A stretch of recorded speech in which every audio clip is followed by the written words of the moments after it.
Hey guys and dolls, welcome to Broadway by Ghostlight. I'm Mark Bonanni, and today is part 2 of my top 10 Heartbreakers of the last 10 years. This is my personal list of shows that, though they may have a flaw or two, I really fell in love with, rooted for. I was rooting for you! We were all rooting for you! How dare you! But it was not meant to be. Well, shit. Now let's dive into part 2 of my top 10 Heartbreakers of the last 10 years. Let's get started.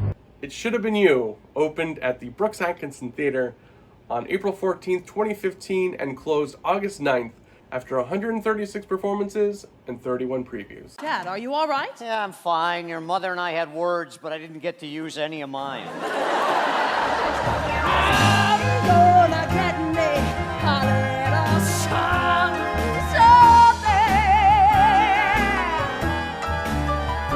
and a little something else, and a lot of something extra.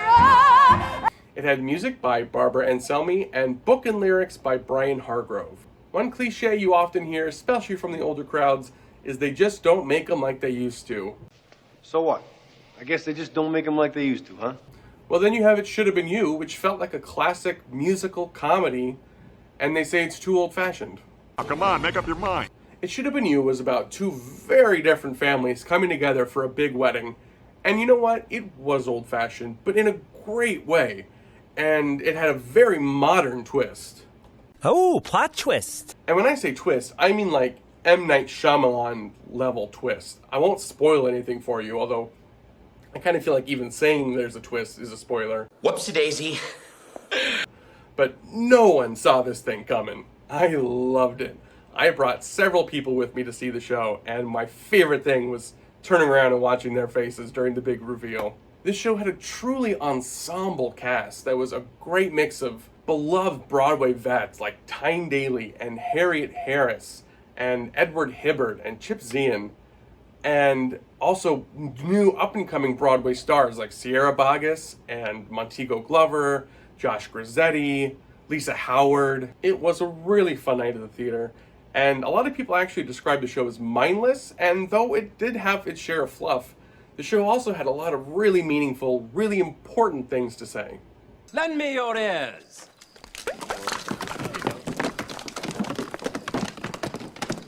That's disgusting. It should have been you instead of this John. Brian. He's got a tattoo. Do you have a tattoo, Marty? No. It should have been you. For a show about living forever, our next show on the list died pretty quickly. Tuck Everlasting opened at the Broadhurst Theatre on April 26, 2016, and closed May 29th after 39 performances and 28 previews.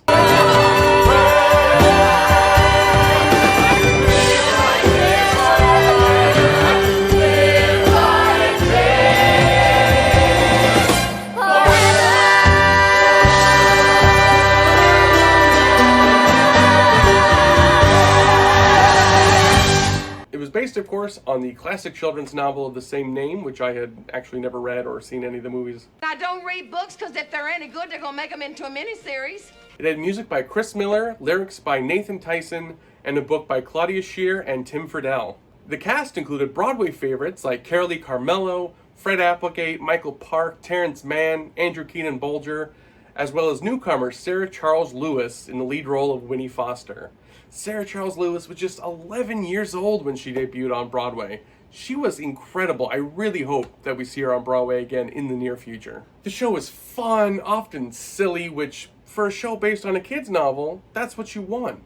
But I wouldn't call it a kid's show. It is a delicious treat for all ages. It dealt with some pretty heavy issues and complicated questions as well.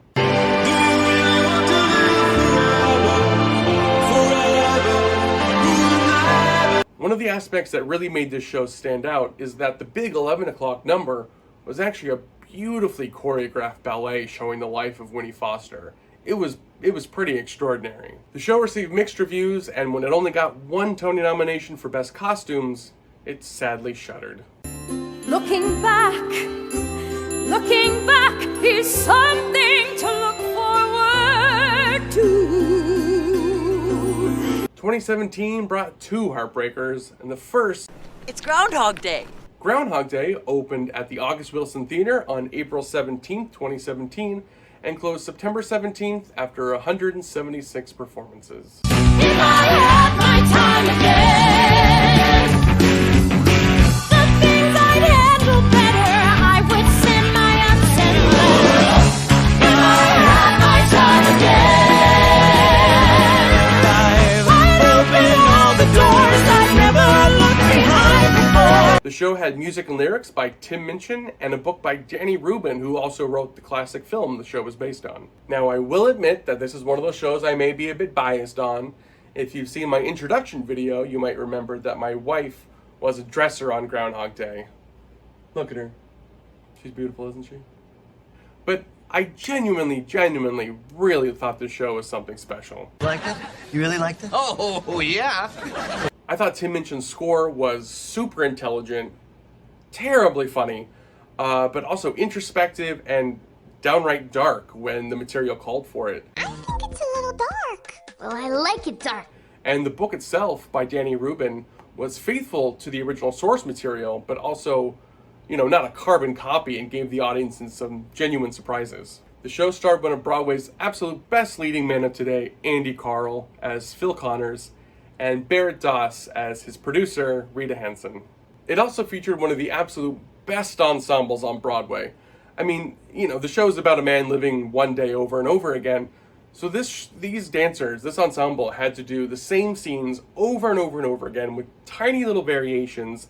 They couldn't get lost and, forget which, day number 2, day number 3. They had to do this all while dancing on 5 turntables backwards. I mean, troopers, to say the least. This show is also one of those that proves that there's no real sure thing on Broadway ever. It's based on a hugely popular, beloved movie. It's like I said, I love this film. I've seen it over 100 times. And came over from London with 2 Olivier Awards under its belt.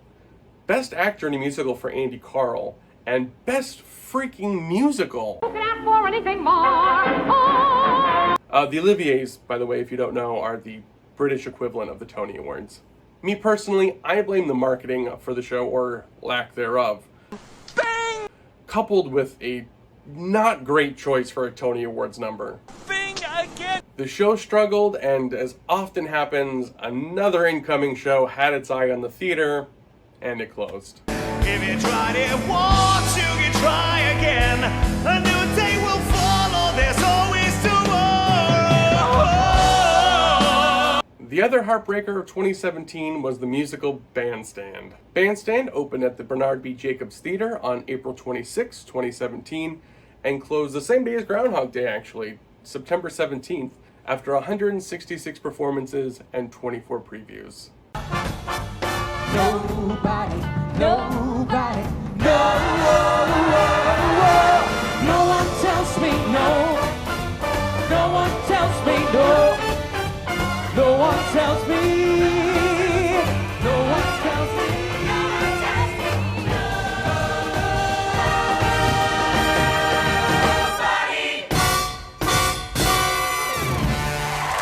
It had music by Richard Oberacker and book and lyrics by Oberacker and Robert Taylor. Set in 1945 at the end of World War II, it follows Donnie Nowitzki as he returns home from war and tries to make a new life for himself with an all-veteran band. I really love this show. It had that, Hollywood 1940s World War II movie feel, but with true pain and really showing the effects of war and PTSD. In fact, it's the first Broadway show to ever be certified by Got Your Six, which is an organization that works to get military veterans portrayed more accurately in film and television, and now theater. The cast was led by Corey Cott, who was phenomenal as the hurting but determined Donnie, and Laura Osnes was amazing as usual as Julia Trojan, the lead singer of the group, whose husband was killed in action, who was also Donnie's best friend. It also featured a admittedly underused Beth Level as Julia's mother. The group of actors who made up the band not only were great actors and really made you care about each of their characters. But they also played their own instruments. They were a real band and absolutely wailed.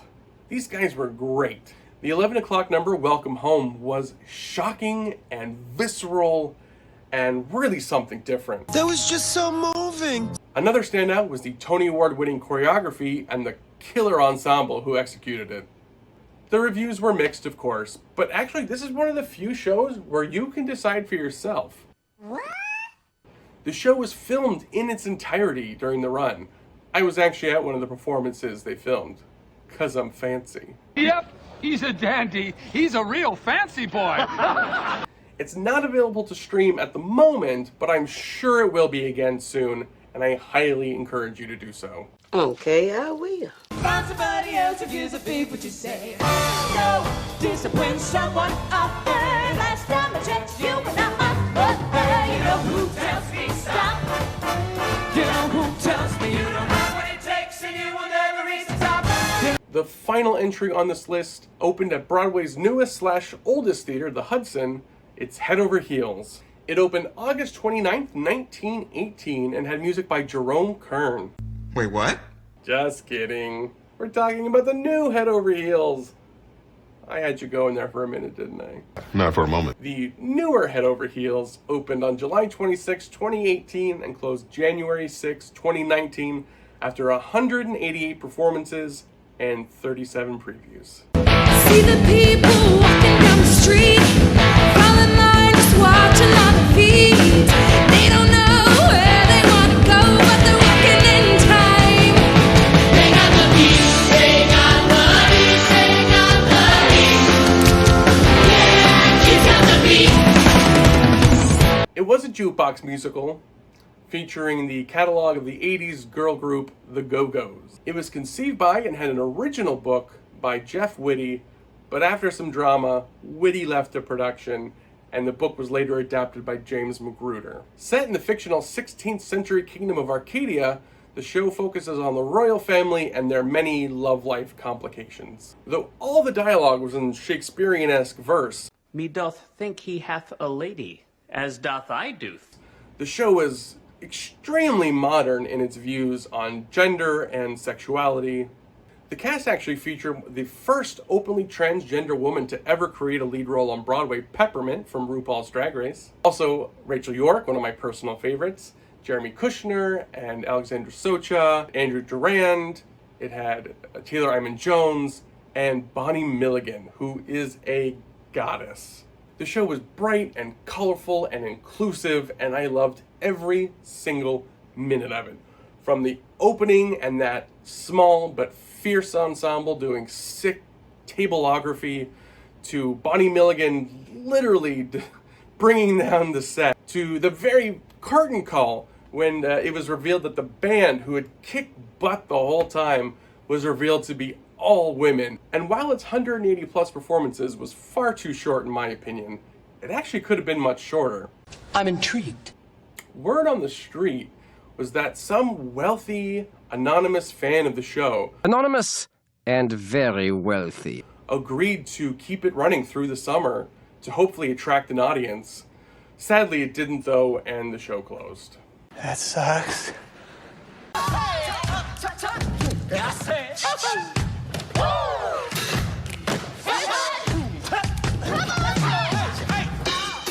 We got the beat.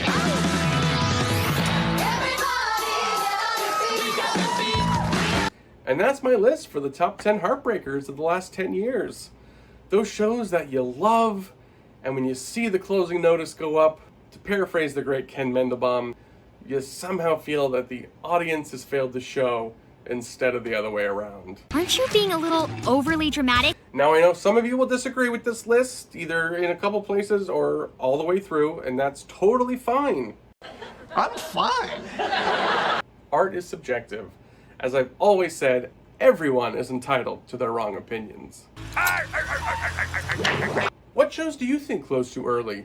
Let me know down in the comments, and be sure to hit subscribe and click that notification bell so you'll be informed whenever I post new videos. Thank you all so much for watching. If you haven't seen part 1 yet, what are you waiting for? Go watch part 1. check out the other videos on my channel. I'll see you next time. Stay safe, stay healthy.